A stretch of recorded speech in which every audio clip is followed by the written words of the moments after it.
Hai guys, perkenalkan nama saya Ria Kartikasari. Saya mahasiswa Setia Lancang Kuning Dumai, jurusan Administrasi Negara semester. Pada hari ini, saya akan membuat video tentang good governance.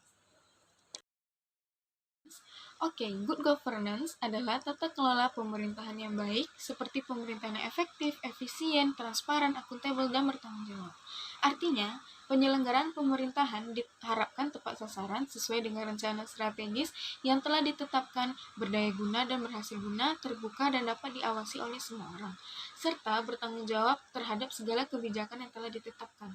Semua hal ini hendaknya mampu dilaksanakan atau dipenuhi oleh para pejabat sektor publik. Nah, contohnya good governance itu yaitu problematika kuota Kemdikbud. Kuota internet yang disalurkan oleh pemerintah kepada para pelajar dan tenaga didik merupakan salah satu bentuk bantuan untuk meringankan beban masyarakat di masa pandemi COVID-19 ini. Pandemi yang bersifat sangat mudah menular mengharuskan masyarakat untuk melakukan social distancing. Dan salah satu kebijakan untuk menerapkan social distancing ini yaitu peniadaan aktivitas belajar mengajar secara offline dan dialihkan dalam bentuk daring atau online. Nah, pengadaan kegiatan pembelajaran mengajar secara online menemukan beberapa masalah. Salah satunya ketidaksiapan masyarakat untuk membeli kuota yang digunakan untuk mengakses internet. Maka dari itu, Kementerian Pendidikan Kebudayaan atau Kemdikbud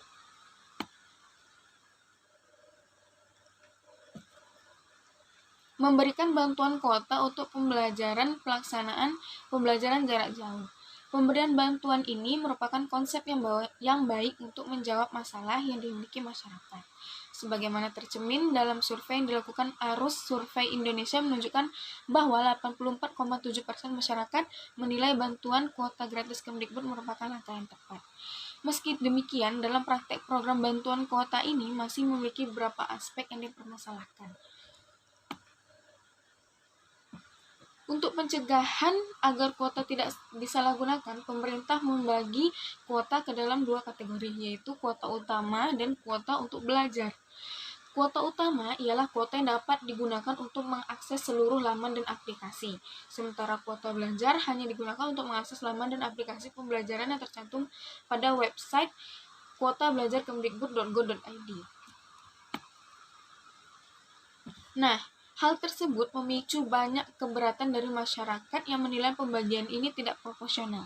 Hal ini dikemukakan oleh Komisioner KPAI Bidang Pendidikan, Retno Listiarti, yang menyatakan bahwa bantuan kuota internet dengan kuota umum 5 GB tidak cukup. Kuota umum dialokasikan pemerintah hanya sebesar 5 GB baik untuk peserta didik maupun pendidik dari jenjang PAUD hingga kuliah. Jumlah ini dianggap terlalu sedikit dan tidak memperhatikan kebutuhan dengan benar. Tidak jarang, pelajar dan tenaga pendidik perlu mengakses ataupun mengunduh bahan dari laman yang tidak termasuk ke dalam daftar Kemdikbud seperti contoh YouTube yang digunakan untuk mengunggah tugas maupun menonton materi pelajar. Kuota Kemdikbud ini disalahgunakan bagi beberapa pelajar, yaitu untuk mengakses hal-hal yang tidak sepatutnya untuk dilihat seperti video porno dan gambar-gambar mesum lainnya. Dan kuota Kemdikbud ini juga tidak sepenuhnya dirasakan oleh pelajar maupun mahasiswa, karena sebagian dari mereka tidak mendapatkan kuota Kemdikbud karena terkadang nomor handphonenya atau nomor handphone yang untuk mengakses internetnya berbeda. Jadi mereka tidak sepenuhnya menerima kuota yang diberikan oleh Kemdikbud. Dan juga permasalahan timbul lainnya ialah jika pelajar atau mahasiswa yang tinggal di daerah terpencil, sehingga mereka susah mendapatkan sinyal dan mereka tak jarang tidak menerima materi pembelajaran sama sekali.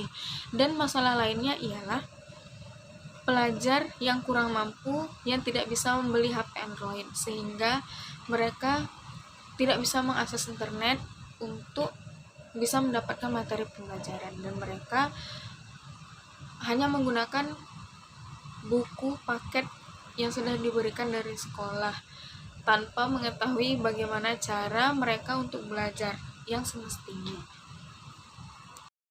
Kesalahan yang dilakukan oleh pemerintah yaitu pemerintah tidak melibatkan pemangku kepentingan dalam hal ini, yaitu pelajar dan tenaga pendidik dalam merumuskan kebijakan. Padahal seharusnya pemerintah melibatkan masyarakat dalam penyediaan pelayanan dalam rangka mewujudkan good governance. Kurangnya keterlibatan masyarakat menyebabkan kesalahan dalam menentukan apa-apa saja yang diperlukan, sehingga dianggap kurang efektif. Padahal pemerintah telah menganggarkan hingga 7,2 triliun untuk bantuan kuota Kemdikbud. Video saya tentang good governance serta contoh yang telah saya berikan dan juga tanggapan saya. Saya mohon maaf apabila ada kesalahan dalam video yang saya buat, baik perkataan maupun perbuatan. Dan saya berterima kasih kepada Bapak Ardiansa selaku dosen mata kuliah Administrasi Pemerintahan. Dan semoga video ini bisa bermanfaat bagi kita semua. Sebelum saya mengakhiri, saya ingin mengucapkan wabillahi taufiq wal hidayah. Wassalamualaikum